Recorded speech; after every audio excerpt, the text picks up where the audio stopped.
Thank you. Hi everyone. Lovely introduction. Thank you. And thanks for inviting me to speak today. Yes, I am Lauren and I'm Head of Research and Innovation Hospital, which might sound like a bit of a strange job, and it is a bit of a strange job sometimes. But you might not wonder why a hospital has a Head of Research and Innovation Communications. And a lot of that is around our ethos to be a research hospital, and more recently to be an intelligent research hospital. And when we say that, we don't mean that we think we're intelligent, although we hope we are. It's more about our use of data and how we can harness the power of our data for patients and families. But to put that into perspective, it's sometimes a bit tricky, particularly for staff. So several years ago, one of my predecessors designed a video. So I'm going to show that animation for you now and just show you some of the positioning around what it means to be a research hospital. Remember my instructions down now? Vanessa, click once on the slide. Oh no. Come off. Okay, right. There you go. This should work now. Laura.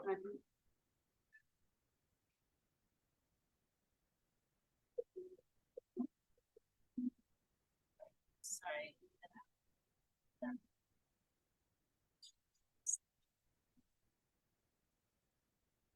Not sure they can hear us online. 2 seconds. Sorry, everyone.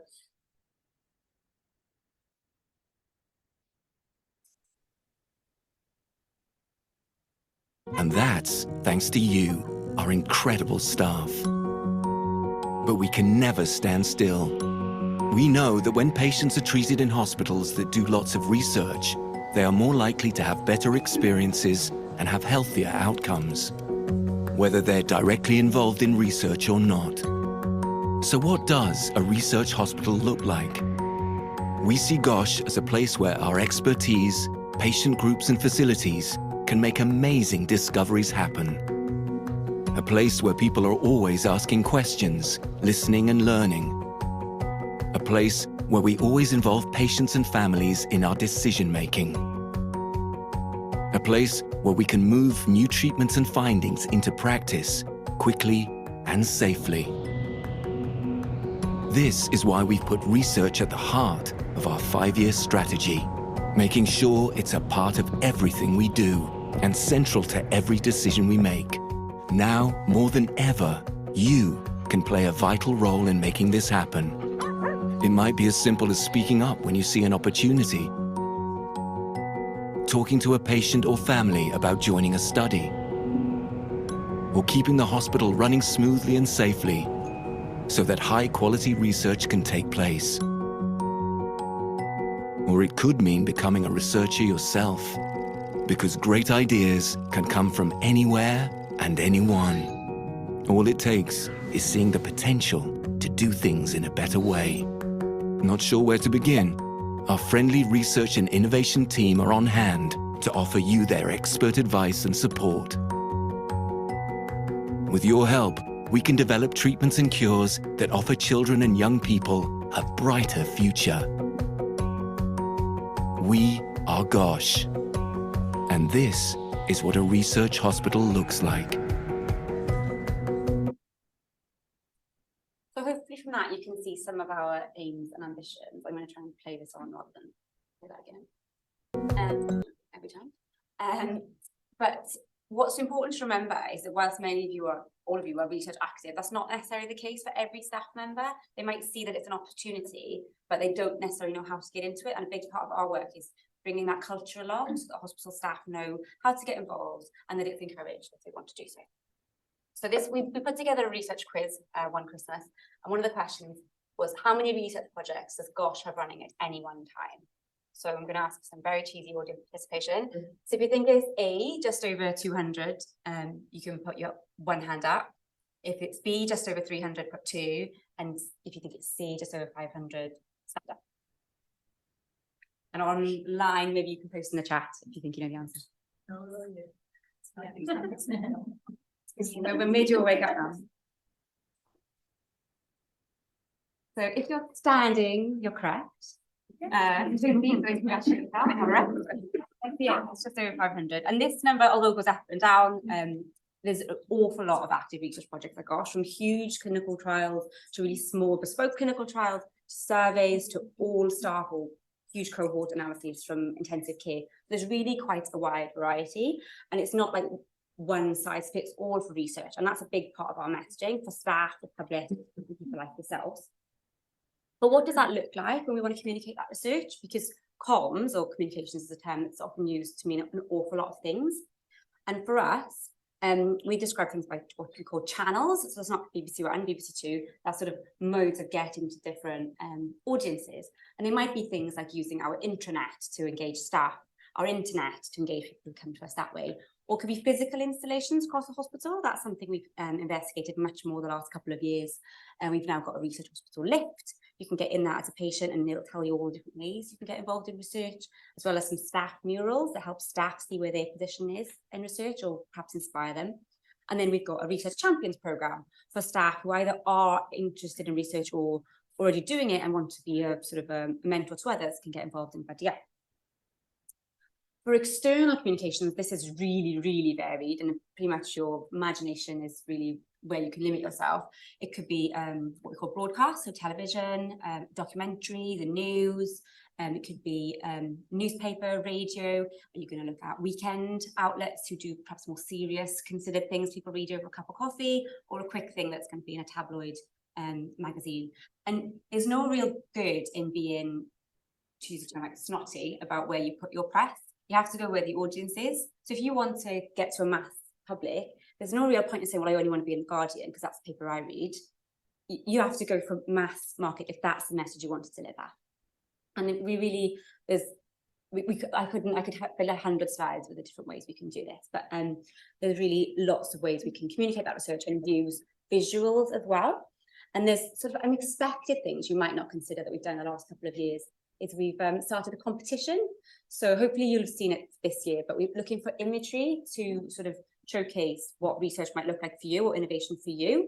The microscopists do get a bit of a bonus, but it doesn't have to be microscopy. We've had illustrations, we've had video, we've had photography, and we've turned that into art installations. So last year there was one across the walkway in the ZCR, hopefully you saw it, and hopefully we'll have another moving one this year, which will do a little tour on the hospital.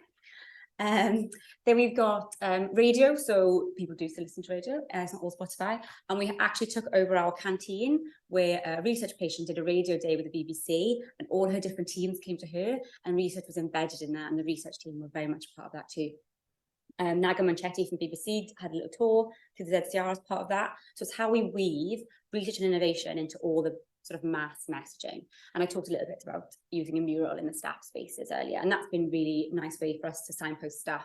So a QR code, where if you come up with a new idea, you could submit that idea and then somebody will analyze it and link you up with the right teams to either let you know, great idea, but maybe not today, or this is how we can take it forward.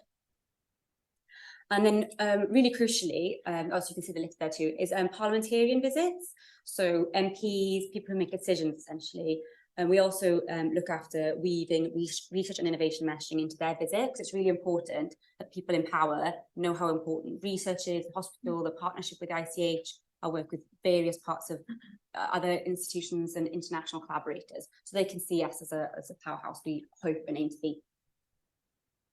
So what research do we cover? So this slide's going to build really slowly, and I'm not going to read it all out, but you'll get a sense of just the breadth of team. So of course we're here today with sort of our BRC hat on, and we're very much part of the family, we hope, of sharing that research. But the research we cover could come from the clinical research facility, it could come from the diet centre, it could come from doctors, nurses, allied health professionals, so physios, speech and language therapists.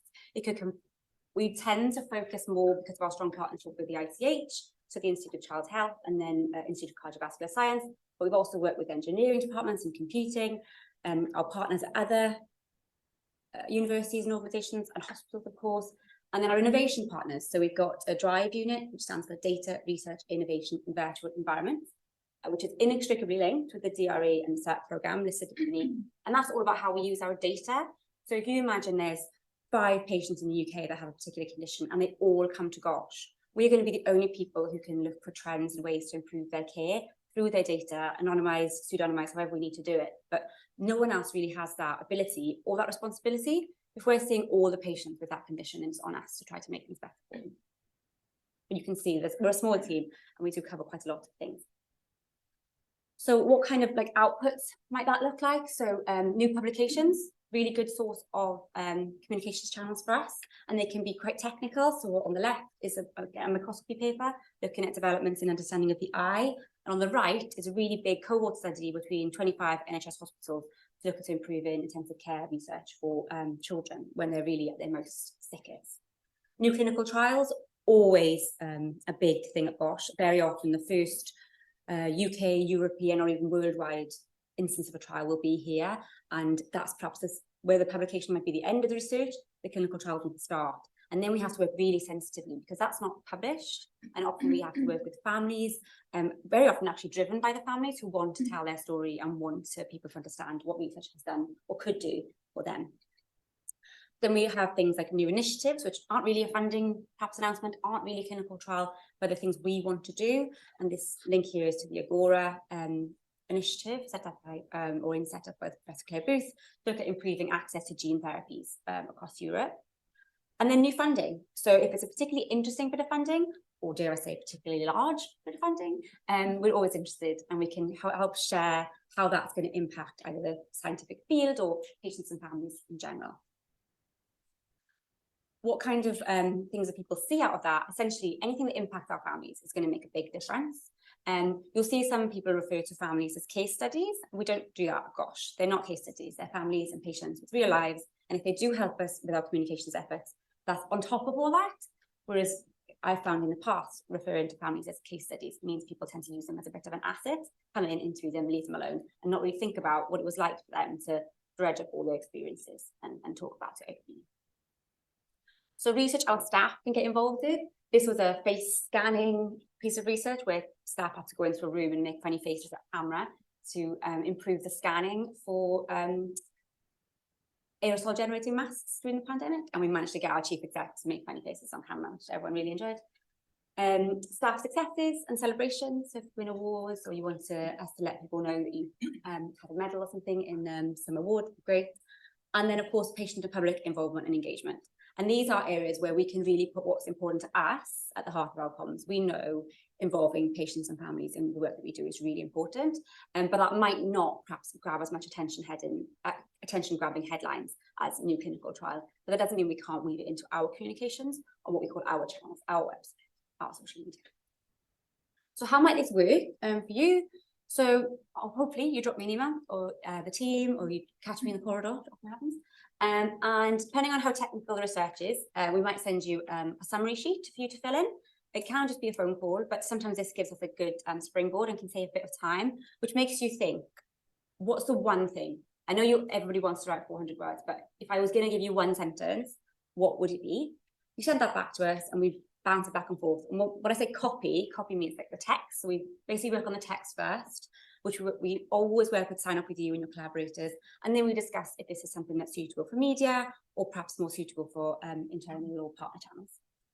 And an example of how that might work is Ashwin Chari, who's a surgeon scientist funded by GOSH Charity, sent me this paper on a really busy day. And it's really my job to be able to digest complex information, but I do have a limit. And I was really busy, and I asked Ashwin, you can send me a template, I'll see what I can do. And he sent me the template, and it was brilliant. And it was basically how epilepsy changes the wiring of your brain. I was like, well, that's what we should have led with. So we worked with Ashwin, and we got the copy all straightened out. And then we dug into the paper some more, and there were these really great images of the brain, which showed the mapping of different parts responsible for different parts of the epilepsy. And then when we dug a little bit further, we found a nurse on the ward who was looking after patients who'd had this surgery as a child and had the same condition. And it was a really nice way to bring this story to life. So we worked with some journalists, and we got 2 pages, pictures of the nurse, pictures of the scientist, pictures from the paper, to just really bring this to life a little bit. And it's not always possible that I get a technical paper and it turns out to be this perfect story. But this was just a nice example of where it can work really well. So some things to remember, what is likely to get coverage? High impact, a good picture, and clear patient impact. So impact, not necessarily patient impact, but patient impact will make it easier. But sometimes we can be caught up. So sometimes the unexpected will do really well. So never write anything off. And we can demonstrate impact of funding through our comms channels and shout about it in different ways. So it's not like if you don't think this is going to be a media story, well, there's no point in doing anything. There are a lot of steps on the way there, which might be useful. And if you wanted to try something to try, there's something called AppGoa 5 text editor. And this was started by a research communicator many years ago now. But it's a challenge to describe something using the only 1,000 most common words. And 1,000 isn't one of the 1,000 most common words. So we have to use the word 1,000. And it's really tricky and it makes your brain think in a different way. So if you just want a little exercise to do and you've got 5 minutes on the train, it's really, I've done it where I've tried to describe a recipe, or even that's hard, but research is even harder. And a rocket is what they're trying to describe, and he has to use the term AppGoa. So if you go through, it's quite fun. And if you remember just one thing, we can't share any research if you don't know about it. So please do tell us. There's a shared inbox for the team, and there's myself, Fiona, and Ellie. So Fiona tends to cover research, Ellie tends to cover innovation, but there's very much an overlap.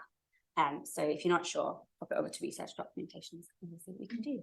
And we work really closely with UCL and ICH comms teams really regularly, but we also work with comms teams at other organisations whenever something comes up. So we will always link people up, and we won't try to grab any glory for anybody, even if someone really wants us to make sure everyone's involved. I hope that was useful.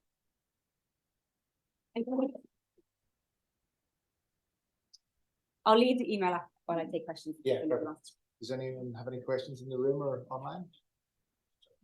Thank you for your presentation. In terms of in-house resources we can access, in terms of in-house resources we can access, so we used to speak to health creatives. Are they still around? Like, it'd be really good to know what we can access before we. Yeah, so medical illustration used to do. Yeah. There used to be a service of medical illustration that's gone now. This, as with everything, funding cuts. There are so there's the GOSH brand, which is what you'll see me presenting in today, which is the navy and pink is research, and the GOSH brand is blue.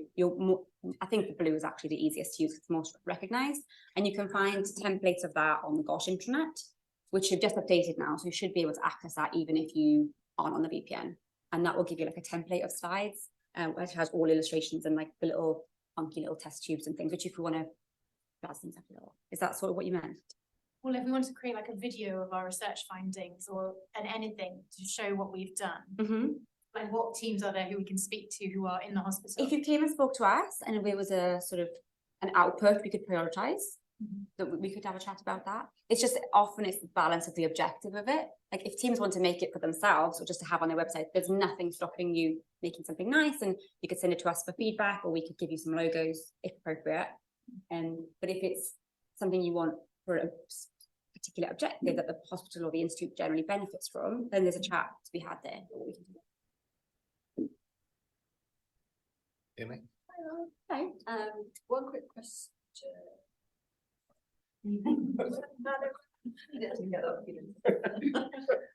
One quick question, I guess, for lots of people here is research will go, it's very weird, go between UCL and GOSH potentially, or across UCL and ICH.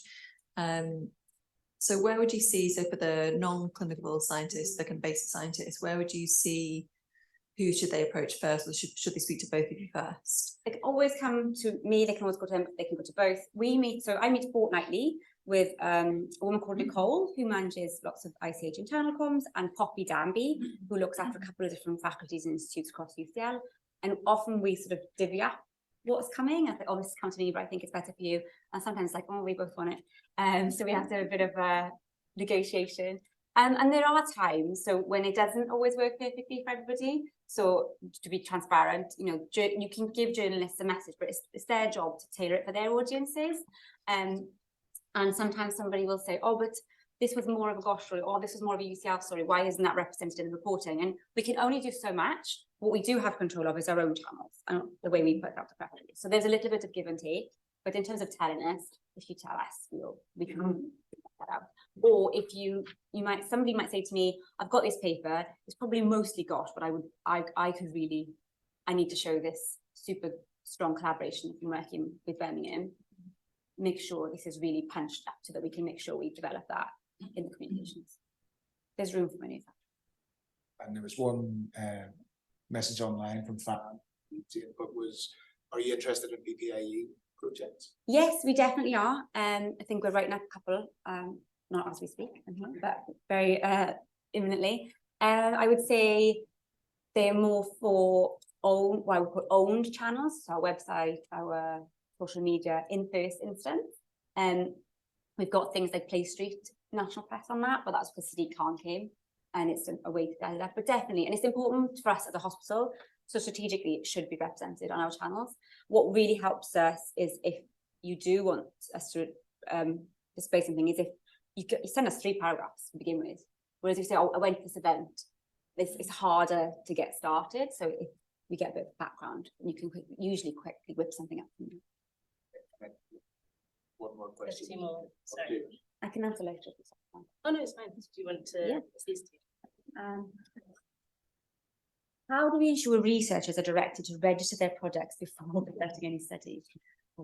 I think I would direct you to Banshee's team in the R&D office if anybody was wondering, because I'm woefully unskilled to answer that question. But yeah, there is an R&D office who can support with all sorts of things like registration and taking you through the process. Comms very much comes after. We can definitely be involved when you're putting in grants and you want to some guidance even on lay summary writing.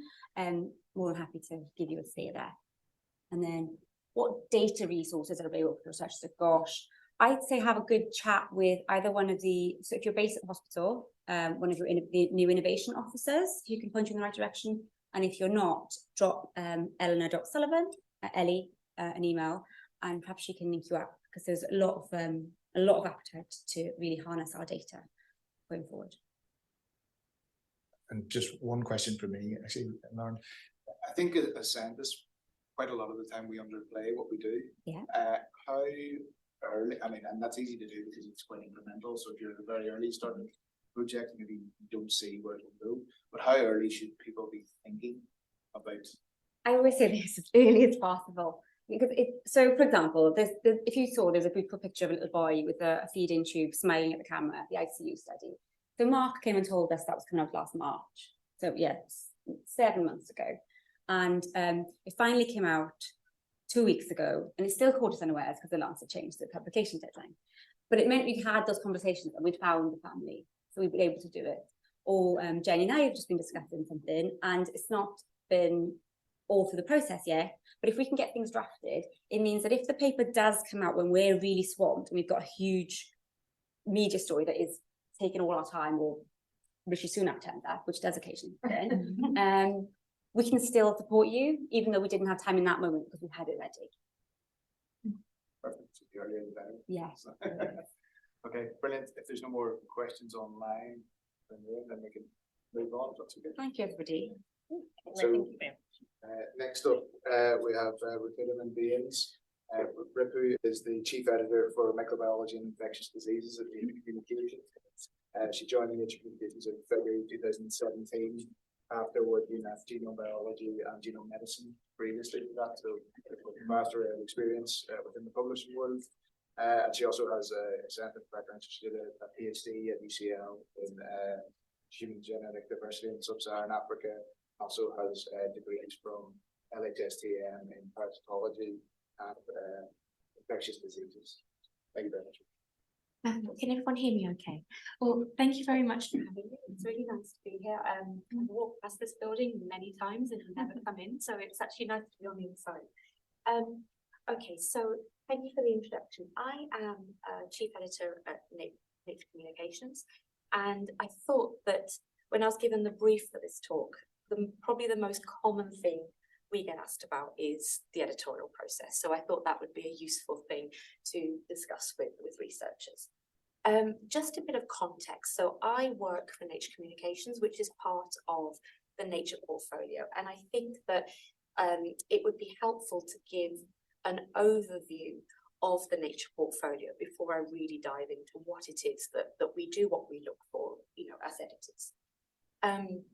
So obviously, perhaps the most famous publication that we have that's part of the portfolio is Nature itself.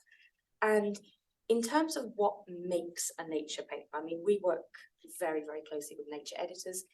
Really, it has a very broad scope, but it's looking for something that is a really significant advance with very wide implications. And I think the simplest lay summary of what makes a Nature paper is that the significance should really be apparent to lay people, other specialists, and so on. So they've published really nice papers, for example, on space biology. It's pretty obvious to you know, lay people exactly why that would be significant. That's what makes a Nature paper. And then under that, we have a tier of journals that we refer to as Nature research journals. And I've just given the example of Nature Genetics. And these are really leaders in their specific field. So these were designed because you have limited space in Nature and so on. So, but you still have very important, significant advances that come through in genetics and so on. And the significance should be readily appreciated by non-specialists, but these journals really do cater to specialists. And actually, there's a whole host of them, because as science research has expanded, we've had more and more launches, and these are just some of the examples. Nature Biotech was actually the first one that came after Nature, and the most recent one for us has been Nature Microbiology, and Nature Public Health is now coming as well, as more and more people now look at broader health implications, not just clinical research. As I've said, there is limited space in Nature and Nature research journals, so they really look for research with very wide implications. And just to bring Nature Communications into the mix, we really look at field-specific research with advances, but the principal appeal is to other specialists. And so if I go back to Nature Genetics, and then if I go, if you like, the next tier, if you like, is Nature Communications. So we do look for new ideas, new insights, new technologies. We actually have the same scope as Nature. The difference is, besides the fact that we're open access, is that we don't need it to be so broad in its appeal, though we do get a lot of those papers, that we only pick certain papers with super high impact, if that makes sense. Okay, so broadly, I've decided to go, if I go into the editorial process, I think you can sort of split it into 6 main bits. And I think if we start with submission. Okay, so I think probably the most important messages about submission is to be realistic about how big your story is, and who it is you actually want to read it. Because not everything is going to appeal to a broad audience. Not everything is, you know, sometimes you have multidisciplinary research. So actually you do want it to go to a multidisciplinary journal. Speed of publication is becoming quite important for people as well, as it, you know, ties in with grant funding and so on. Open access is actually becoming a big requirement for, actually in the United States, if you are publicly funded, you must publish open access. And there's new laws, I think, coming into the UK where pretty much everything will have to be open access. And I think the other thing as well is to consider what other work that journal publishes. You know, does your work naturally fit into something that you know, has been published recently? Does it follow on, or just in terms of topic, authors, or stories? Okay, so in terms of submitting your paper, I cannot emphasize enough, and I think this really nicely ties in with what Lauren said, the main message of your paper should be clear.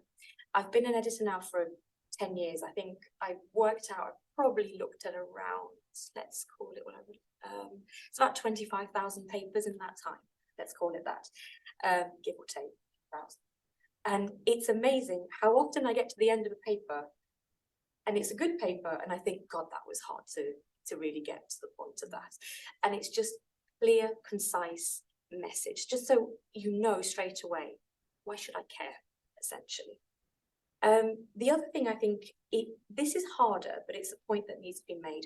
We do offer double-blind peer review at the Nature portfolio. Actually, a lot of journals do now. And for those that don't know, double-blind peer review is where even editors don't know who the authors are. The only people that know are our EAs. All of that is removed, the information before peer review. So your peer reviewers also don't get that information. But it's difficult to write papers sometimes in a way where your identity is not known. However, if it's possible, we say to try and not to make it obvious who it is.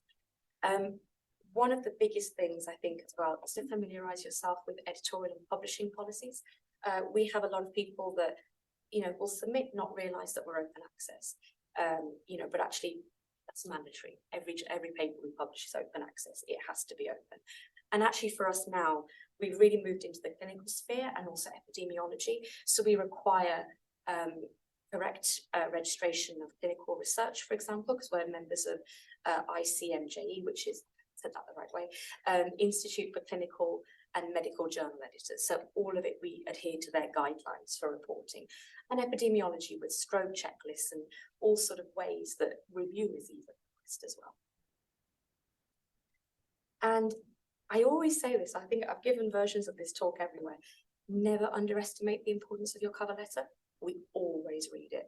And the reason we always read it is it's an opportunity to talk to your editor. So everything, so everything you do is, everything in there is confidential. It doesn't go to reviewers.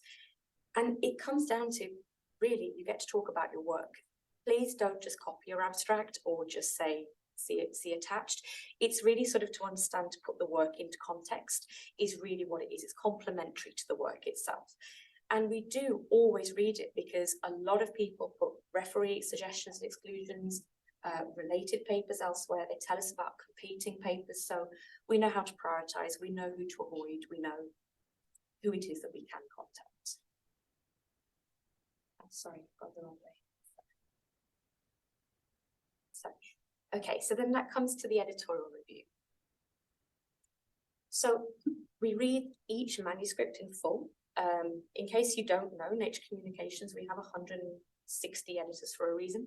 And we get, I think this year we had over 15,000 manuscripts that came in, and we read each of them. So we look to, we look at suitability for the journal. Now you will always have one handling editor, but you will have a secondary editor as well. So you have at least two people that are responsible for your paper, but within a specific team. Now we usually work together, to work out, is it something that we actually want to consider for peer review? Often we do have to go back to you for more information. Sometimes if you refer to related publications or things that are under submission elsewhere, which also does happen, we will ask for the information so that we can look for overlap or clinical reporting and so on. So we do work together with teams, and we essentially need to make an initial decision on whether or not to peer review. And we do aim to give you a decision on whether we're going to peer review it within a week. The only time that ever really changed was during COVID. Okay, so what is it that makes a strong contender for peer review? Across all journals, I would say, even Sound Science, it's usually something that's really important, an important question for the field. The more that you tell us that's new and interesting, or a very important, if it's gap filling or dot joining, is usually something we'll consider. Strong, well-controlled data is always one of the first things we look at. You can have a really nice idea, but we will usually, it's one of the first things we look at the data to look at if it actually does look reasonable, if it looks feasible, if the experiments look well controlled. Reviews will tell us as well, but it usually helps because we always, as I will come to, we do have quite extensive conversations with reviewers. And also alternative explanations for the same conclusions. I think if you have very strong evidence for your hypothesis, I think that's always going to be something that we will consider. And one thing I will say is that we don't always agree. So I manage 9 people. There's 10 of us on our team. You will get 10 different opinions on a paper, and our mantra is, if in doubt, send it out. So we don't always know the answer. It's not always about impact. I think this is one of the things. So people talk about citations a lot, and I always want to address this point because there are good citations and bad citations. Sometimes, say, a paper can be cited a lot badly. Sometimes, good papers are not necessarily cited at once in every single field. So we don't, when we assess papers, I have worked on super high impact factor journals like Genome Biology. You do think of citations. Not usually when you make a decision, but you're aware of the field. We don't really do that at Nature Communications because we're not really that bothered. We just want papers that matter to the field. And actually, on my team covers everything from basic biology, translation, clinical research, and public health. And each of those fields within separate, as if you separate them further, have very, very different citation potential. Mycology, for example, is not really that well cited, but is it important? Absolutely. So we will always consider it if it's of interest. We are all trained scientists. We all need a minimum PhD, which is why we do assess the work from a scientific point of view, but obviously we will go to experts. Most people will have postdocs. We also have XPIs who give up research and come for us. come to work for, excuse me. And the other thing I will say as well, I said, if in doubt, send it out.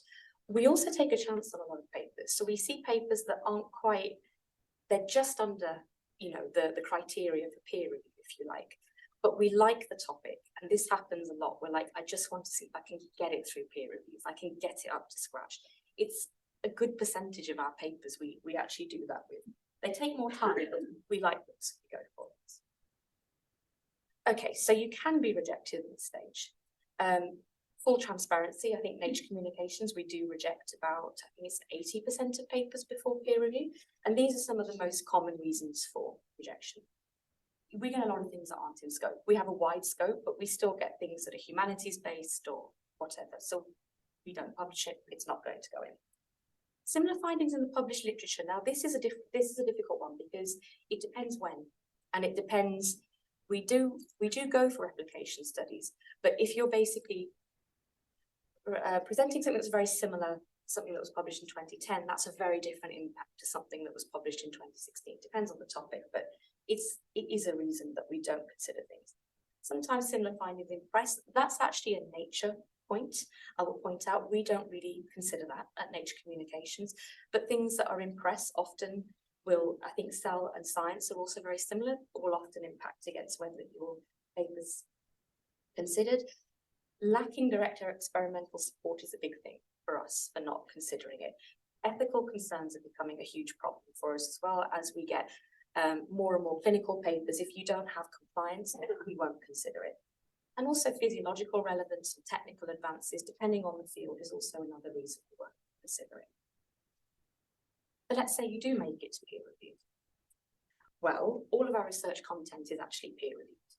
So we spend a lot of time picking reviewers, and I think there are a few things. There are misconceptions about peer review, but essentially the way that we do it is we take your paper, and how I've always described it is we essentially chop it into components. So then we look at all the different components that need to be checked. So each of your reviewers is looking at something different that we ask them to look at when we write them. But we try to find people that can evaluate the paper in an unbiased way. So we don't look at joint publications, any competitor, as if we can gauge competition, we take into account who people have excluded, who people have asked for, friends, relatives, we obviously exclude, and so on. So we try to find things in an unbiased way, and we always check reports as well, which I'll come to. We ask for everything, advice on technical and conceptual aspects of the work. 2 to 3 reviews is standard, but it is, as research becomes more multidisciplinary, you find that you can go up to 5 reviewers sometimes if you need to. A key point to note is that the decision is made by the editor and not the reviewers. And we do experiment to improve peer review, because I think there's lots of criticisms of peer review, rightly and wrongly. So one of the ways that we have tried to sort of experiment with it, I've mentioned double-blind peer review, which is at the bottom there, and I can go into that more in the Q&A. But we still do, reviewers can sign their reports if they wish to, but our standard is single-blind peer review. And the reason for that is we conducted a trial to look at what happens if you have fully transparent peer review. And actually what we found is that the reviews weren't as good for us, we couldn't use them, which delayed decisions, because you know that they want to tell you that something's wrong, but they tend to email you to say, I couldn't say this because they know who I am, but here's the problem with the paper. Okay. Favor trading was also a problem, particularly if it was big names. Scientists will usually stay collegial. We do ask people to tone down reports sometimes, or we basically say that things are inappropriate and get people to cross-comment. Power imbalance as well. Sometimes I think it helps with, people not knowing who you are, or junior scientists as well. I think it allows them to be more critical because they're the ones that usually do the actual experiments. So they probably know what they're talking about, technically speaking, but they are more comfortable saying it anonymously a lot of the time. We actually offer transparent peer review at Nature Communications. It was our compromise. So we do publish anonymized referee reports. People can sign reports if they wish. It's actually mandatory now. So if a reviewer then writes to us, we put it in our invitations. But if a reviewer then says, actually, I don't want my report to be published, we'll just withdraw them. It's a mandatory requirement if you wish to review for us. Any confidential information is redacted. And what I mean by that is sometimes because we also publish the point by point responses for every version. Sometimes authors will put in data that they have that are confidential and they ask us to redact it. We do. And obviously we don't yet publish editorial correspondence. I don't think anyone would like to make sense of our notes and shorthand, but it is in the works to do that eventually. Okay, so how do we choose peer reviews? I think I've already said about bias. I mean, a lot of this is self-explanatory, but I just want to draw attention to the fact that, you know, familiarity with journal standards and conflicts of interest are big things that we find that we spend a lot of our time looking at. We also do, because I think this has been a really big problem in research. I don't think it will surprise anybody. We are seeking to increase diversity in the reviewer pool. I think publishing is also very guilty of this as well. But, you know, historically, you have very white, male-dominated scientific fields, scientific literature, reviewer pools, and we have schemes in place to really go out and look for diversity in our reviewer pools. We also have early career researcher training, which was wonderful because we actually trained 560 early career researchers in peer review this year. So you get partnered with an editor, you know, we sort of go through peer review, what makes a good peer review report, what's useful, what isn't. So that was sort of, and we each year it's gotten more and more people that sign up. We do honour exclusions, and I've said already 2 to 3, but we also do look for inappropriate reviewer behaviour. And I think I do go into this a little bit more. Yes, okay. So yes, these are all the things that we ask for. I think just in the interest of time, I'm not going to read this, but I will send these slides afterwards. But essentially, the appropriateness of the work that's been conducted, depending on what we've asked them to do. Yes, and so we actually review, all peer review reports are reviewed, and this is not straightforward, but editors make the ultimate decision for what is published. We do overrule reviewers, and I always say this, I said we chop your paper into multiple things. It isn't a case of, we get this so often with appeals, but 3 people like my paper, 1 person doesn't. Yes, but the 1 person pointed out that this is completely technically incorrect. That's the problem. We can't go for that. It's not as simple, it's not as straightforward as that. We do make our own decisions, and it's probably one of the reasons we don't publish our editorial discussions, because we have very, very long discussions within our teams about, can we overrule these requests? And what I always say is that if we have sent your paper out, we have really taken the time and effort because we want to publish it. So it really, a lot of editors, even those that have been in the business for like 20 years, they do get upset when they have to reject a paper, because it's a lot of work, you know, and you're trying to get it through. But, you know, we also do, you know, we try to look for bias and uphold rigorous standards, and we will get cross comments and mediators, which can cause delays, but it's trying to be as fair as possible. And if we overrule reviewers, we always explain why, because we do get shouted at when we go against their advice sometimes. Okay. If you are fortunate enough to be invited to revise, first of all, congratulations, you're probably going to make it to acceptance. So the one, I think if you're going to take away anything from this, I mean, there's 2 points. The first is, if you have been asked to do certain things by the reviewer and by the editor in your letter, it's because we think it needs to be done. And the only way that we would probably overrule them is, to be honest, with scientific, you know, arguments. We do get, even now, all these years on, a lot of people that say the reviewers, they use very colourful language. The reviewers, the reviewers not very smart. You know, let's put it that way. You know, it's like they don't know what they're talking about. Like, that's fine, but you have to give evidence for that. And they might very well have misunderstood it, but you know, we still need advice on this, on technical points. With ineffectual revision cycles, now what I mean by point 3 is we try to, it's painful for reviewers, editors and authors to drag a paper out for as long as possible. Ultimately, you need to make a call.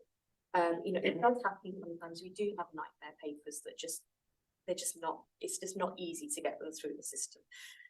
But it's, you know, so we do try to, sometimes we will just make a call, I don't think this is going to make it. Like, you know, authors have not been responsive to previous rounds, it's just not going to work. So that's what I mean with, you know, we really just try and say, I'm sorry, this is it, closing the door, but this is the reason why. And we also spend a lot of our day talking on the phone with authors and reviewers, because you know, who often sort of not together, but you know, they often sort of say like, well, this is not possible, I can't do this. We're like, okay, that's fine, what can you do? Yeah, that sounds feasible, so on and so forth. Yes, I think I've said this already. Please don't dismiss critical requests. If you do want to criticise your reviewer, please do it in your editorial letter because that's confidential. But yeah, I mean, essentially, we do check reports for bias. So I think that, you know, it's, I mean, obviously we can miss a few, but I think the point is that if we have asked you to do something, it's usually for a very good reason. And it's really just an opportunity to improve your work. Okay, but we do reject around 50% post-review. And these are the most common causes that I've highlighted in red. Conclusions not sufficiently supported. See that a lot of the time. Big technical concerns. And I think rather than reading out this list, I just want to make one point that I think might help. The difference between a major revise and a rejection often comes down to this. If I'm not sure, you can do every single thing that has been ticked off the list, so to speak, of a reviewer concerns. But if I'm not certain that your conclusions are going to be the same, or what you first submitted still stands, I'm probably not going to give you a revise. I'm probably going to say rejection, because we're not entirely sure that even if you bring it up to scratch, there might be too much noise in your data. It might be a false signal. That's usually the distinguishing line. But if we do like a paper, I did say we do nurture it. We do give people a chance. It doesn't always work out, but we do try. We do consider appeals. Now, we do get a lot of appeals. I think the thing to note about successful appeals is usually the ones that are successful in post-review. Pre-review very rarely have, you know, do we, because we would have discussed it at length as to whether it's suitable. But, you know, the two reasons that are most successful is that you actually are like, actually, I do have a ton of extra data or whatever to add. Okay, great. You know, it's like, are there factual errors in the comments? Sure, then we usually do. If there's any indication of bias or factual errors, we usually always consider it. Oh yes, and there was just a point at the bottom, like subjective disagreements, we don't really consider. And this is just a do's and don'ts list of appealing. I mean, really, it's self-explanatory. I think the main point is why are you appealing more than anything else. Also, give yourself about 24 hours because we get very angry sometimes. We do also offer transfers at the portfolio. This is just to reiterate. You know, it's like sometimes, you know, it's not suitable for Nature. Post-review transfers, we get a lot of them from Nature Medicine and so on. And we usually will overrule a ton of requests that are being requested for Nature and Nature Medicine. And if you make it to this point, congratulations. You know, so I mean, essentially, this is when editorial hand it over to production. And just to go back to what Lauren was saying, also comms teams will come into it. And to answer your question before, when should you, we always know if we think it's going to be a good PR. You just know when you see it come in, but it doesn't always make it through peer review. But essentially, production teams get it to house style, they take over, so it just looks like an comms Nature whatever paper. And also promote your paper as well, but that's our internal comms team that also works with external comms teams as well. So I just thought I'd finish with a few key takeaways. I mean, yeah, they're all very self-explanatory. I think if there's nothing else, I think it's just, we do something on your manuscript every day, even if it feels like we don't. We're probably having some wrangling conversations at some point. Clear and simple is always better. And, you know, it's like that, it's citations on everything. So I hope that's given you some whistle-stop tour of what it is that we do. But as always, if you have any questions. Thank you.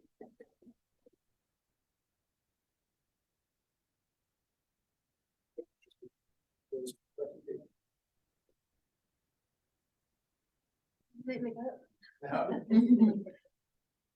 much. One quick question about that. What's your feeling on kind of pre-submission inquiries? You know, when you're just working out where the best place is to send something and you don't necessarily want to format it for the wrong journal or waste time with something that's quite new. So we don't really consider pre-submission inquiries just because, so there's two reasons for that. The first is the volume that we get submitted. The second is that most people will send the entire manuscript and it's a way of jumping the queue. So we often just say we don't. That being said, you know, sometimes if we, you know, suppose if we're being kind, sometimes, you know, we will look at something and say, okay, yes, this is usually what it is. But I think the thing about a pre-submission inquiry is check the journal, consider them. but also don't just send the paper. It's usually just the cover letter with sort of, this is what we've done, you know, sort of like a lay summary. So it's like, okay, so they've got X number of patients as an example of a GOSH paper, you know, it's like X number of patients, this is what we've done, this is the limitation. We'll usually say yes or no very quickly. So the answer is, it depends on the journal. Other questions? I had one, which may be anecdotal. It seems as if there's a difficulty in getting reviewers to review papers now. Does that follow through for all journals, or is that just specific for? So what we tend to find is that I agree. There's more and more journals, there's more and more papers, and so on. But also it depends on the time of year. So grant writing season is usually really difficult to get reviewers because they always write back and forth. They were writing grants. December, Europe shuts down, so no one will agree, you know, and so on. So it depends on the time.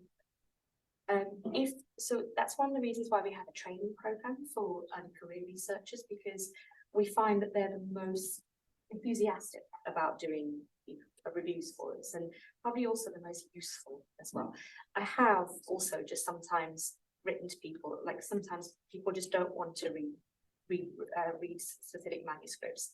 The thing they always have in common is that they're not very well written, and they will often just say, they'll decline and say, makes no sense from the abstract, reject it. We don't do that, but that's usually what they say. Yeah, so I think it's a problem, I think, but I also just sometimes just say, ask somebody offline, so to speak, say, please me to comment on this, and they're like, well, okay, I was asked to comment on this. Yes, it's fine. No, it's not, that kind of thing. Yeah, so there's ways around it. And I think we have a question from Patricia.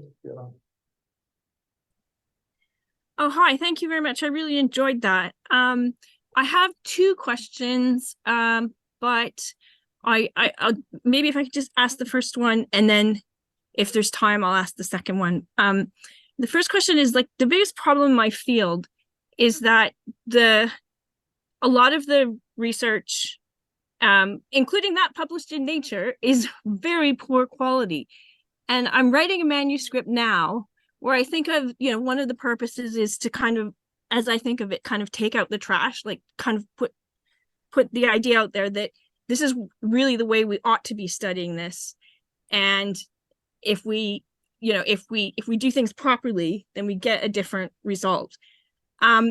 So I guess the advice is, should I sort of headline the idea that there's problems that need to be sorted in order to arrive at a better answer, or should I just save that for the discussion? If you have something that goes against consensus, What I will say is extraordinary claims require extraordinary evidence, and going against consensus is very difficult sometimes. I mean, rightly or wrongly, it's just a I think that, you know, but likewise, if you do have an extraordinary claim, and if it does go against the general status quo, my advice is, I think for journals like Nature, is to probably actually just float it as a pre-sub first, because it'll probably be, because that's your pitch, right? So that's basically what it is that you want them to understand about what it is that you're doing. So that would be my advice, and actually it goes back to what you were saying about where a pre-sub is probably the most useful way of doing, because they might just say, okay, I'm intrigued, send me the whole paper. Is probably my suggestion. Yeah, I mean, the thing is, the problem is it's not extraordinary. It's just people just seem to have, like, they don't use common sense in approaching this problem. You know, it's not like I cannot believe some of the stuff that gets published. You know, that just. I think the problem is that if you're going to talk about it in the abstract, it's quite difficult to sort of say, Yeah. like, a lot of things are rubbish or badly done, because they're all peer reviewed. But I think ultimately at the same time, like, that's not to say it's not a problem with certain fields. I mean, the microbiome field has needed a lot of cleaning up in the past few years, but I think it's a case of specificity of what the problem actually is, because a kind of blanket way of sort of, it'd be like us kind of blanket dismissing a lot of papers for citation reasons, or like, oh, no one cares about this. Does that make sense? Yeah, that makes sense. And then the second question is, I recently had a paper in a very high impact factor journal edited by artificial intelligence at the final stage, and every single change that was made took away the sense of the paper. So I'm just like, it just destroyed the paper. You know, I was being asked to agree to these changes where, like, you know, the sentence was fine, and then the artificial intelligence editor basically messed it up. So what is the trend in the field? Like, is it, you know, I had to ask for a human being to make the final decisions about edits. Yeah, So is this a problem, or is this like kind of a one-off, like, unusual thing that happened to me? I don't know what journal it is, but I'm laughing because so editors, I think, by nature are quite, I mean, the job probably is quite old-fashioned in a sense in terms of what we do. They're quite suspicious of AI, so it's quite, that's why I was just smiling, because I was like, we've literally been having this conversation with the AI department as well. So it depends on the journal. Some publishers are trialing it, especially for peer review as well. I think usually with sound science journals, that's actually very interesting that it's a high impact journal, because it's, I didn't realize they were rolling it out. Obviously it depends on the journal, but to answer, I can only really speak for Nature Portfolio. The answer is it's a long way off for us. So, yeah. Okay, good to hear. Thank you. Perfect, thanks. Maybe just one practical thing you mentioned about the ECR training scheme. How do people find out about it? It's actually advertised on our website, and the good news is that they now want to roll it out across the entire Nature portfolio. You can apply. We always give preference to people from the Global South as well now as well. But yeah, it's I think the next round of applications is usually January or February.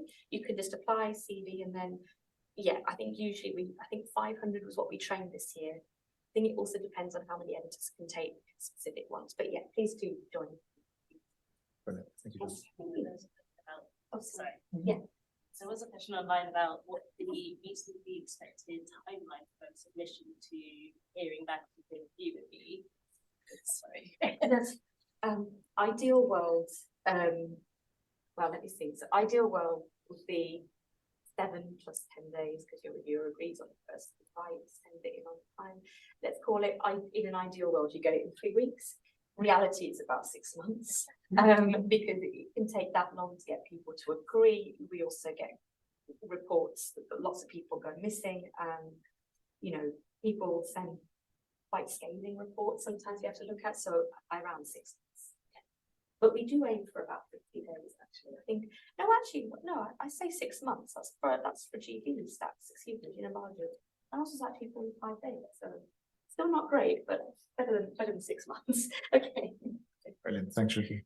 Okay, so just in the interest of time, if we move on to our last speaker. So our last speaker is Tori Robinson. She is a podcaster, public speaker, and YouTuber. She's the CEO of Epilepsy Sparks and podcast host for Epilepsy Sparks Insights, which interviews clinicians and scientists from around the world regarding their work on epilepsies. She's also a public speaker and uses her lived experience to provide expert insights into the real world of psychiatric and neurological illnesses. And on top of all of that, she's involved in multiple consultancies, active research, and writes for multiple publications as well. So a wealth of insights. So enjoy it. Thank you very much. Thank you.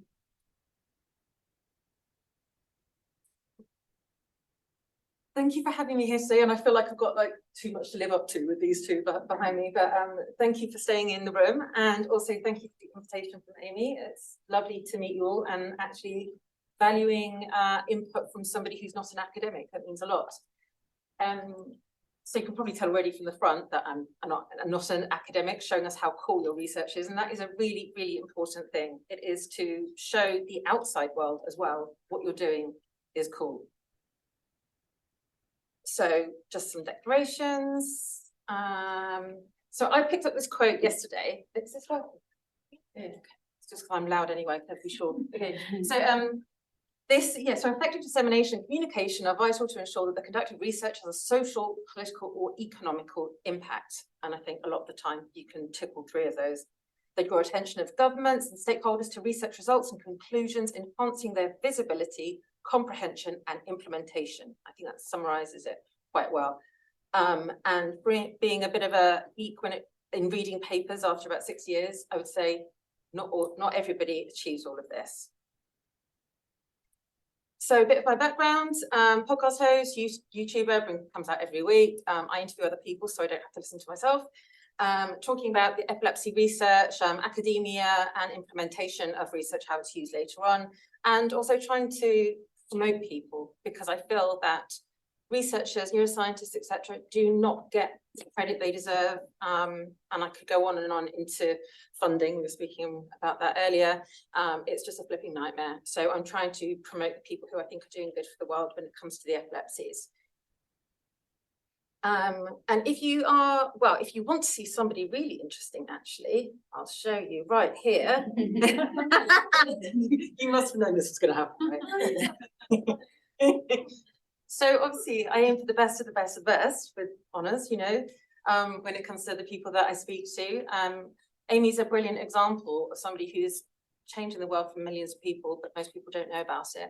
And by most people, I mean people outside of the sphere of academia, of medicine, or outside of the sphere of the families affected by these diseases. And it's really cool, interesting things to learn about. I'm just going back a little bit.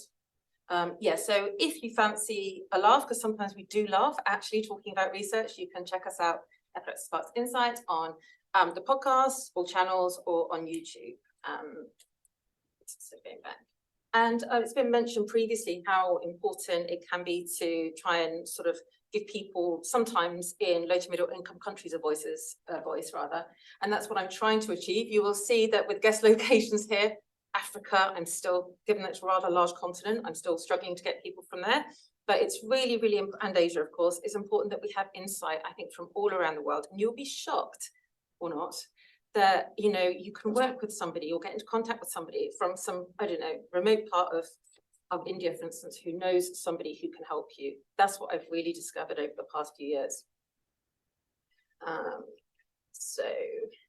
This is also my baby, Epilepsy Sparks. Don't know if you've heard of it, but it's about, as it says, bridging communication gaps between people affected by the epilepsies, clinicians and researchers. And I try to educate people. And as I will go on to in a bit, the more you learn, the more you realise you don't know, and the more insecure you feel. And I know lots of people who do research feel this way, but you mustn't feel this way, or try not to. And I'm a hypocrite saying that, but please try not to. So I guess I kind of have explained to a degree why I focus on communicating and disseminating epilepsy research, but not fully. So I'll just touch on this a little bit. So I call this my brain health journey. And I know it looks like a bit of a mouthful up there, but at the top, you will see how over my lifespan, I have been affected by the epilepsies. And then the bottom bit, mental health. And it's the same organ, right? The brain. And we know it's incredibly complex, but lots of people will say that, for instance, mental health is a comorbidity to epilepsy and vice versa. Whereas I say it's the same flipping disease, just all messed up in your brain. And I always present this to people because sometimes what can be the most obvious disease that a person has been diagnosed with can actually not be the most negatively impactful on their life. And I know that loads and loads of people, more people are realizing this, but I think that it's through involvement with, PPI, for instance, it's through more media involvement that scientists and researchers are starting to realize this and actually allowing that to influence their choice in what they do research or the grants that they apply for, etc. And the little wiggle line as well, that's just because that's when I'm officially not a child anymore. And so I don't work like the area I'm in. So, but having said that, the treatment, of course, that a child gets and that the family receives and support they receive totally impacts where their life later on, where it goes and how they feel. So it's important not to forget that. So, and I always talk about the impacts of epilepsy and comorbidities. It's not just about seizures. It's the physical aspects. Psychiatric is about cognitive impacts, the social aspect of things. Exclusion is really common. And then the impact on your intellect, or sometimes intellectual disability, is a comorbidity as well. And I can say from personal experience, the number of injuries I've had from having seizures in my life, obviously, I haven't told you. Oh, it was on the previous screen, sorry. The neurological surgery, temporal lobe resection that I've had stints in psychiatric hospital. Evidently, cognitive impact is an issue for me day to day. The limitations that diseases can bring to people's lives. Are you going to go out on the lash? Probably not the best idea. Are you going to stay in with your family? Probably, hopefully, if they are supportive. But you could go on and on and on of all these different things. The way that diseases affect children's and adults' lives is pretty significant, but of course you guys can make a positive difference to that. So just some of the accidents I've personally had. I fell on a railway line during rush hour, lucky didn't get run over, fell asleep after a seizure on in the Alps, middle of the road with a when I was cycling, and then that is literally, I'm not sure I was supposed to take that, but he did say I could take it, that's literally my shoulder. And I just think it's a pretty swish image. And 2 surgeries for that. But this is caused by seizures, which is caused by the damage to my left temporal lobe. And then this is obviously the most beautiful you will ever see me. This was 10 years ago. And this happened next door, actually, so Queen Square. And I was talking to somebody yesterday how I wish that I'd known of you guys when I was little and actually been referred to GOSH when I was little, because I was told literally by my clinician at the times that makes kind of your life expectancy is not great. I should have had this years and years beforehand. And if I'd have been a local to London at the time, that would have, and known what to ask for, that would have happened. And I do feel that, and no doubt you hear this type of thing all the time, but through being better at communicating your work to the world, you're letting people know more about, okay, actually, maybe my child could have this surgery, or maybe this and that. And you don't want people being annoying, thinking they know everything, obviously, but just knowing more about what opportunities can be is really important.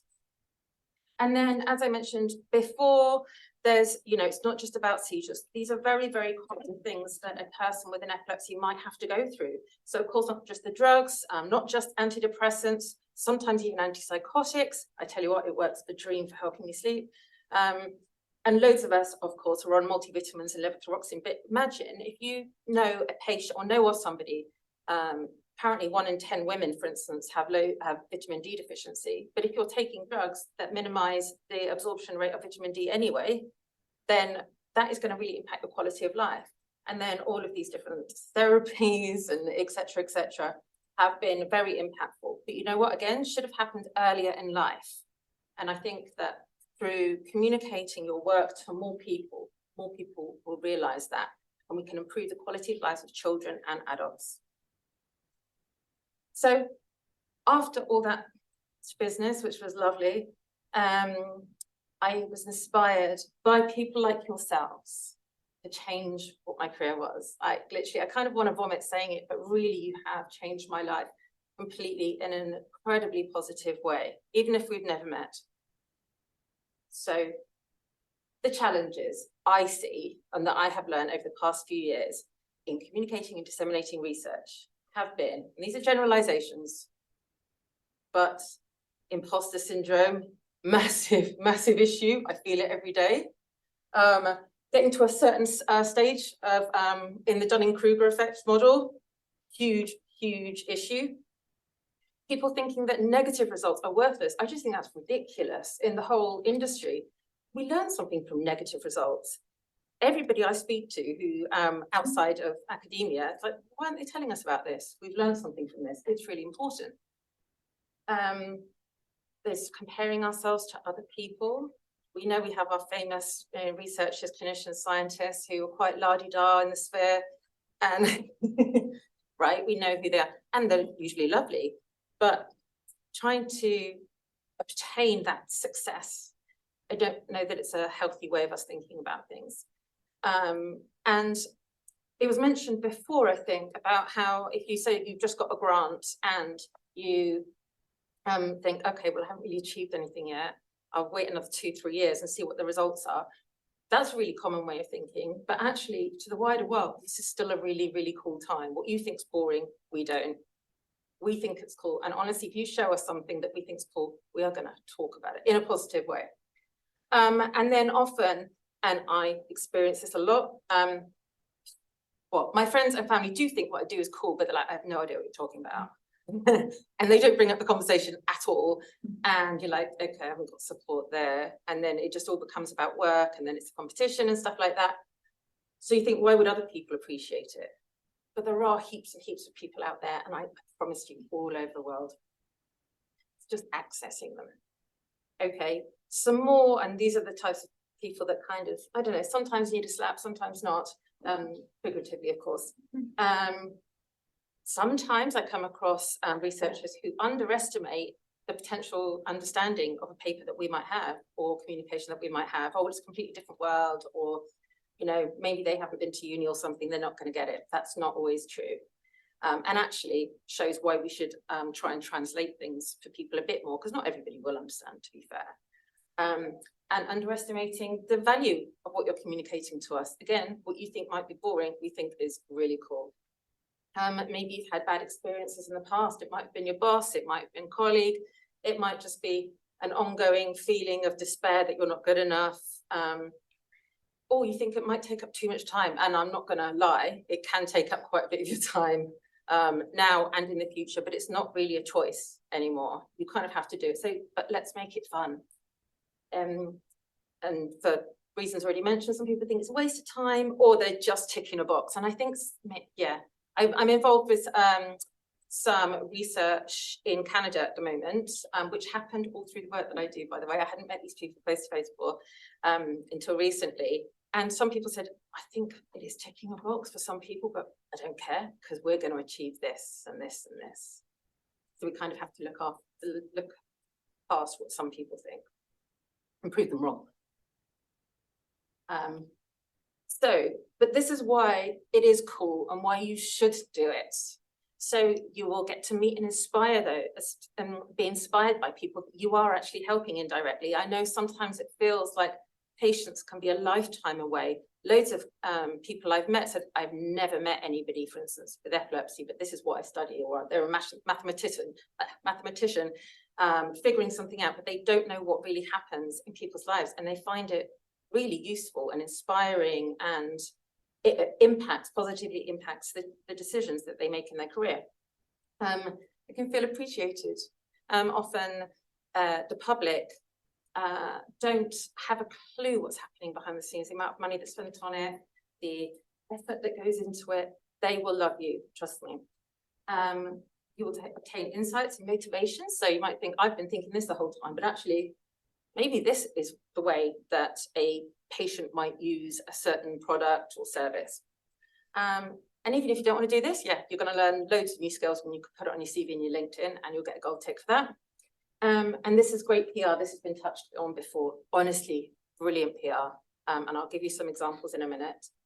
And grant applications, you will, in many situations, get a gold star. Well, correct me if I'm wrong, but sometimes they like that in publications and stuff like that. If you say, yeah, darlings, I've done this, and it can go far.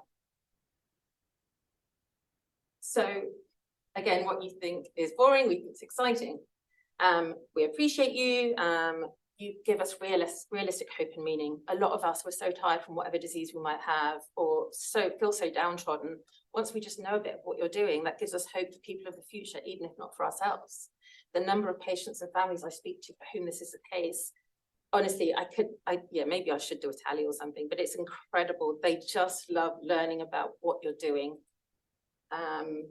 And yeah, you do actually, I mean, it might sound a bit sad sometimes, but it's a good thing. You do provide us with purpose, especially people who want to get involved in research and help promote what you do. It's seen as a huge, huge challenge. And I know initially it can be, you have been doing it much before, and you do have to follow the process and the legalities, etc. But it's worth it, you know. And then if all of that isn't enough, you can have a bit of fun with it as well. So I know, oh yeah, you can see them. So I don't know how many of you might recognize this top-notch chap on the top left-hand side, but is a fabulous epilepsy researcher from next door, who was one of my first guests on the podcast about 2 years ago, and last week was on the BBC talking about his discoveries and his research. Obviously, all this stuff helps with funding and etc. You'll see somebody on the bottom left, Stephanie, she's from Sweden. We met online. She studies poo and how and how poo affects your, what's it called? I've forgotten the names of it, excuse me, missing brain tissue. But anyway, how that affects your brain function, etc., is brilliant. Then this chap in the middle, you'll see why I had to put a picture of him here. He is based in Denmark. This is Alan, and he does amazing imagery for his papers and puts things in such a way that people like myself can understand it. And that's the type of stuff that I share with the public as well. So you don't have to read the whole la-di-da paper. You can see a sort of a basic thing, description, if you like, of what he's trying to explain. And the people at the top. So this was the an epilepsy conference in the States a couple of weeks ago. I couldn't go, but it turns out the three people in the middle been my guests already. So it's a really, really small world, and we're all talking about each other on different continents. The guy on the top right, he used to be the lead of the International League Against Epilepsy. Amazing guy, reads too many books evidently, but will come and just do work with the public, you know. I think in the past, things maybe used to be upon occasion a little bit snotty, and classes, one would not do such a thing, and one tells patients what to do and they listen. Things have changed, and the best people of the best are listening to that and working with the people affected by whichever disease. And then, which is amazing, this is a professor, Rikke from Denmark, who again has been one of my guests, and I do talks for them overseas, and she literally shows off her socks, which are to promote EpiCare for the rare genetic epilepsies. And yeah, so, okay, so, oh, I've gone the wrong way, apologies. And then you can do this also, not for career progression, but just for fun. So I found I love this as well, because I even got a little, I'm on the bottom left with long pink hair, but these are all some amazing people who were doing epilepsy research from around the world, and we're actually having a laugh doing it. And I think that's really, really important, to actually enjoy what we're doing. And that is possible when it comes to sharing your work and trying to promote your work. We can hit two, what's the saying? Hit two birds with one stone, something like that. It is possible. And there are heaps and heaps of research opportunities out there, which you can get into through having some fun. And that includes even for people like myself. So I'm not an academic, as I've said. I had a few beverages at uni, but I dropped out. And then I ended up very, very unwell, as you know. And yeah, I didn't get a degree, master's, let alone PhD, anything like that. But working with these top-notch humans over the past few years, including, of course, the first mentioned person at the back, has been really empowering.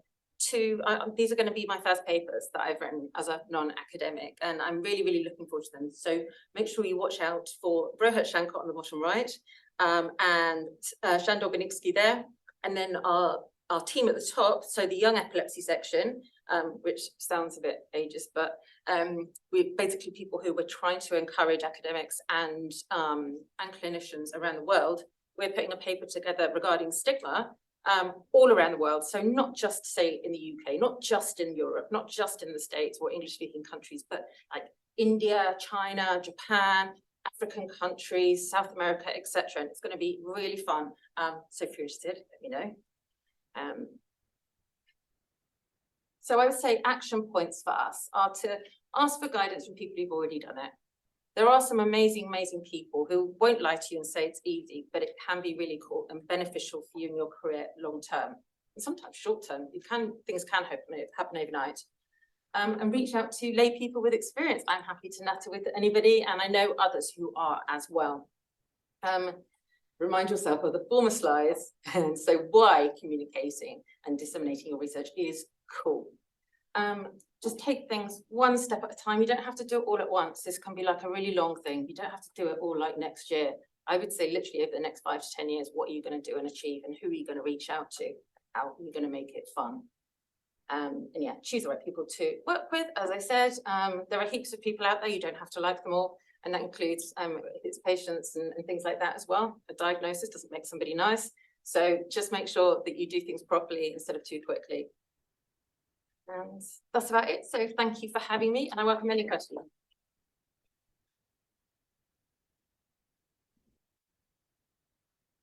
Very much, Story. Any questions in the room? or online? Is there any online? I'll ask the person on behalf of everyone. So I've never done this, so. Thanks so much. I suppose for people in here who don't have someone amazing like you who's doing this already, how would you suggest that they get in touch with someone in their kind of area of interest that they're working in? What's the best way to try and reach out to people and patient groups? I would say that you could go approach the charities that exist already. They can be really good, but I would say be quite precise in the type of person you're looking for. They don't necessarily exist right now, but they could in the future. And also, don't presume that, don't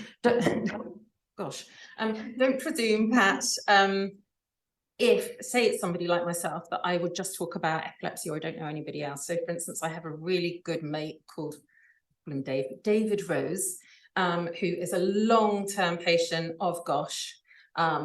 He's one of those people, oh gosh, that's a horrific rare disease. He statistically shouldn't be alive. But he's incredible, and I could refer somebody to him, and his disease is not related to mine at all, and that is the case in many, many cases. Also, if I know it can be challenging in the professional sphere in this case, but sometimes just ask publicly what you want. So I did a tweet a while ago just saying, okay, is there anybody out here with afro hair who would like to be involved in this study because this and this reason? And I had several people come up to me and say, actually, yes, because in this case, we were trying to research what would be the impact or how easy to use would be an EEG device that you had to attach to your own scalp. And everybody involved at the time was Caucasian and had the slippiest hair ever. And so, and it was brilliant. Yeah, so loads of people came up to me. So sometimes the simplest things work as well. And if you're not sure, just find somebody who could point you in the right direction. And again, that could be through charities or crazy people like me. So I think you raised a really good point about whenever saying about grant applications and stuff. It's becoming more and more important. There's actually specific sections that are put in there for PPIE and patient involvement. I think as well, a number of different publications are now included in those sections as well. So it's something that we would have to consider kind of right the way through all of the research. What in terms of what do you think was the hardest thing in terms of getting scientists to agree, or have you not found it difficult for them to engage? I haven't really had a problem with it, to be honest. Maybe it's because not many people are like myself are asking at the moment, so it's kind of be quite new. But I've kind of researched people, first of all. So who's the type of person it looks like who's going to be cool with this and would be interested? I think I've had I'm up nearly 150 episodes now of the podcast, for instance. And I think I've had 4 people say no. Yeah, and usually it was all a bit political behind the scenes stuff, and you know what humans are like, they just, yeah, come out with rubbish. So, but just ask, and what's the worst that can happen? They'll say no, you know, and occasionally actually, no, there have been some legalities. So like with grants and stuff, for some reason, they haven't been able to work with somebody who they think is just a patient. I'm like, darling, this is actually a company, but anyway, and then I'll move on to the next person. But yeah, so most people are pretty cool with it. That's what I found. It's just a really scary thought, but it needn't be. So just on that, so is there from the people that are appearing on your podcast, is there a personality trait that because I think that's a struggle for a lot of scientists. Yeah. Not in a bad way. You know, are they more outgoing naturally than people who wouldn't, or is it a mixture of people? It's a real mixture. I confess I sometimes approach people who aren't naturally outgoing, who aren't generally tend to be earlier in their career, might not have had many papers out and stuff, just to try and give them a bit of a voice and give them a bit of a lift, and have people hear about the work that they're doing, because you have the cool people, right, who everybody knows about and la-di-da, and who are great as well, largely. But I kind of, yeah, I like having a good mix of people, because that's what the world is, right? And you have a mix of humans in general, including patients and families. So yeah. Sorry, Sorry, we're a bit stuck. just wondering if you had, as a user, as a consumer of a lot of scientific communication on podcasts and YouTube, and all of us assuming I assume that now there's a lot of shady science being communicated through those medias. That's as what, well. sorry? Shady science. Let's call it quote unquote science kind of thing. Do you have any hints and tips from a user point of view on how to identify someone who is going about it the right way and doing the research behind what they're putting out there for people? This sounds really like bad, but sometimes it's like, okay, who are they working with that I already trust? Or what's their experience? I literally research every person that before I contact them. Like, okay, which uni have they been to? What did they study? What's their focus? Who have they worked with already? And then approach them. And yeah, I guess it's kind of a bit like, maybe I should check this. Oh, but it's like almost like if you get a CV in, right? And you check, actually, is this the truth? And if it is, okay, great. So it's all about checking them out, really, researching, and you can usually pick it out, usually, I think. I haven't yet been found guilty of not picking it out, but it's putting the effort and time in, really. Yeah. Just there's a number of comments online saying how great that was, so thank you very much. Thank you for having So me. maybe if there's no other questions, maybe we could just thank all of our speakers for.